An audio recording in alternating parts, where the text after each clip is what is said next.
So here it is, the final work we are ever going to get from Robert Jordan, Warrior of the Altaii. The first book he ever wrote. I remember very clearly the day in 2007 when I learned that Robert Jordan had passed away after having his bout with cardiac amyloidosis. And I will go ahead and link to the Mayo Clinic in the description down below, as well as the pinned comment, just as a remembrance of Robert Jordan, the man who has impacted my life on a level that very few others have. This channel would not exist without him. I would not be the fantasy nerd I am without him. And man, oh man, was I weirdly moved by reading this book. Not necessarily by the material itself, but just picking up words written by James Oliver Rigney Jr. Once again. Obviously, we have not read anything directly from him since his passing, before The Wheel of Time was even finished. After that, it was Brandon Sanderson writing almost all of it, except for bits and pieces here and there, which have said to be from Robert Jordan directly himself. All of that being said, I, as a book reviewer, cannot let that affect how I view this book. I need to look at it as objectively as possible, and it's been difficult, honestly. I want to just talk about how much it clearly has tones of Wheel of Time in it. There are roots and seeds existing in these pages that you cannot deny. Clear foreshadowing of the true fantasy epic that is to come. I kind of love this book because of that. You can't, as a Wheel of Time fan, read this and not get some thrills and enjoyment out of reading these pages, seeing the kernels of the ideas that are to come. It's brilliant in that way. I love that, and seeing where Robert Jordan came from as an author and how he grew into the master of his craft who made The Wheel of Time is absolutely fascinating. But we do need to move on from that and look at this book as its own separate entity for a book review. And I've taken the first almost 3 minutes of this video to just gush about Robert Jordan, so now I will move on and talk about this book standing on its own merits. Is it as good as The Wheel of Time? Is it another fantasy classic instant on that level?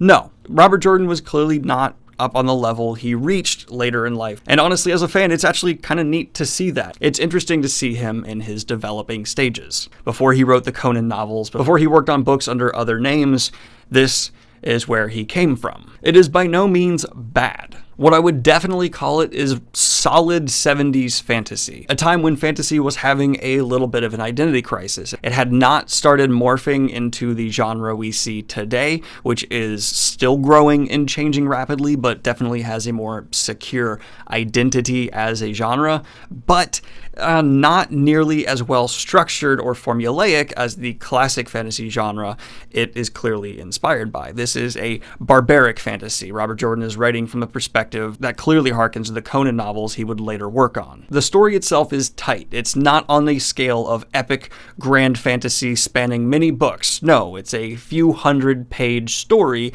that has a beginning and end. It is very quickly paced, and in terms of all technical writing, it's rather well done. This is an edited book from a publishing company and a good author to begin with, so there's not much to complain about in that aspect at all. And if you like 70s fantasy, I have a feeling you will really like Warrior of the Altaii. For how short a book it is, it's also impressive to see the amount of world and culture building that takes place here as well. This is shorter than almost any other fantasy novel you're going to pick up in today's day and age. But in comparison, it has more culture and world than most other fantasy I've read recently, which again, impressive and definitely like foreshadowing for where Robert Jordan is going to go. The basic premise is you are introduced to a character named Wulfgar, the head of the Altaii people, and he has some troubling prophecies told to him. Things are going to happen probably that aren't so good unless he does things that are right.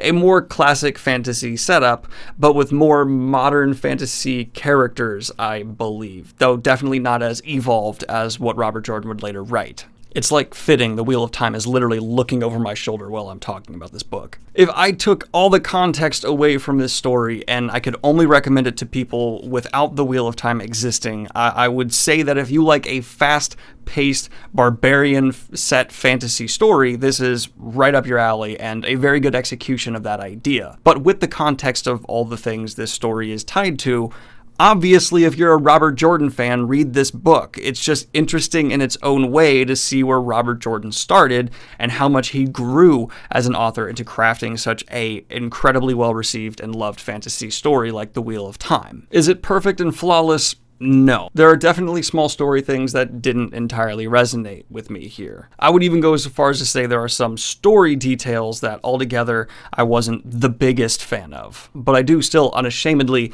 love Warrior of the Altaii. Now I'm going to talk about some things that might legitimately surprise people who are familiar with Robert Jordan's writing, but if you're not a fan of Robert Jordan, this is just interesting things to know about the book going in. It's written in first person. Yeah, I didn't expect that either. That's a bit odd. And as I've noted, I'm not the biggest fan of that choice in general. I much prefer third-person limited when it comes to fantasy, but this being such a quick and intense, from one perspective story, I didn't mind it as much as I do some other first-person written stories, and it was executed fine. It's not as well executed first-person as the, let's give, for example, Prince of Fools I recently read and reviewed on the channel, but it's still not bad, and if you like first person, you probably won't mind it in any way, shape, or form. I just know that that choice can certainly be divisive within fantasy fans without question. The pacing is absolutely breakneck, to the point where anything that is not intense or integral to the plot is happening, the book seems to just blur by it as quickly as possible. Definitely a step away from Jordan's later style, where he's incredibly detail-focused, really building character through the smaller moments. I didn't find that to be the case here. Character is established through internal dialogue in the main protagonist, and everyone else's character is just quickly added through their dialogue and maybe small details occasionally, but really this is a dialogue-heavy dependent character growth structure that Warrior of Altaii depends on. I personally am not incredibly familiar with barbaric fantasy to begin with, so I'm not hyper-aware of cliches of the genre at all. I would say that Warrior of the Altai's weakest point is the later third. It's by no means bad, but it does seem a little clumsily handled, and for a freshly starting out fantasy author at the time in the 70s that Robert Jordan was, that's not that unpredictable. It's hard to learn how to end a book well. I certainly don't now. I just know when I read a well-ended book or a poorly ended book. Its first two-thirds, though, are definitely interesting. Enough is there to captivate probably most readers. I can't imagine many people DNFing this one. One, because the pacing is so fast that it's hard to put down a book where things just keep happening left and right. Most cases of DNFing come from slowly paced material. On top of that, this is short. I managed to finish it in under like 12 hours of reading, if that. You can burn through this one, no problem. Unfortunately, the harshest things I have to say is that Warrior of the Altaii is by no means integral for anybody outside of just hardcore Robert Jordan fans or people who want to be very up-to-date on barbaric fantasy. Because I feel like it's probably a good entry into barbaric fantasy, but again, I can't really speak on that with a ton of experience. Outside of that, in the terms of the grand scope of fantasy, this is a book a bit out of its time. If you like to read fantasy from over various decades, this can be great, because I do think it is reflective of the time period for fantasy it was written in, the 70s. But when comparing it to modern entries, it doesn't entirely hold up and swing with the heaviest. It's by no means a trunk novel, it is good, but without question, it's out of its time. If it was released in the 70s when it was originally penned, I could see this being a much better critically received, and I still don't think it will be poorly received by any stretch of the imagination. It's just a shame that with everything happening right now in the fantasy genre, this won't make the splash it might have deserved in its day. Overall, I am feeling, as I've said throughout this video, if you are a Robert Jordan fan or a barbaric fantasy fan, this book is absolutely a must-read for you, but for your average fantasy fan, if you're curious, pick it up, because you can get through it in a day or two, but if you're not, I don't feel like you'll really be missing out on much, and I would just recommend starting The Wheel of Time if you have not already instead. This is obviously a video that is very difficult for me to keep my objectivity pure, and I do kind of love this because of the perspective it's giving me on a personal hero of mine, someone who has inspired me to write my own stories. But from my reviewing perspective, no, this is by no means something that is going to change the fantasy genre. There are other things that should be higher up on your TBR, and that's the unfortunate truth of the situation. Anyway, if you are one of the people who's curious to check out where Robert Jordan got his roots,